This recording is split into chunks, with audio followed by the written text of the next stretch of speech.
ভারতের টেলিভিশন অভিনেত্রী উর্ফি জাবেদ প্রায়ই তার উদ্ভট পোশাকের জন্য আলোচনায় থাকেন। সম্প্রতি আবার তিনি এমন এক পোশাকে ক্যামেরার সামনে হাজির হয়েছেন যা নিয়ে শুরু হয়েছে তুমুল বিতর্ক।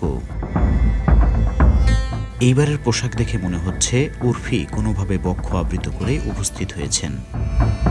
তার এই সাহসী এবং ব্যতিক্রমী ফ্যাশন চয়েস সোশ্যাল মিডিয়া প্ল্যাটফর্মে আলোচনার কেন্দ্রবিন্দু হয়ে উঠেছে।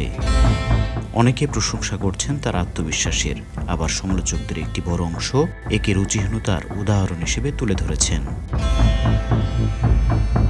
উল্লেখ্য, উর্ফি এর আগেও নানা ধরনের অদ্ভুত পোশাক পরে সবার দৃষ্টি আকর্ষণ করেছেন। তার ফ্যাশন সেন্স নিয়ে নেটিজেনদের মিশ্র প্রতিক্রিয়া থাকলেও তিনি প্রতিবারই নিজেকে আলোচনায় রাখতে সক্ষম হন। ভারতীয় টেলিভিশন অভিনেত্রী উর্ফি জাবেদের এমন কর্মকাণ্ড নিয়ে আপনাদের মতামত কমেন্টস করে জানাবেন।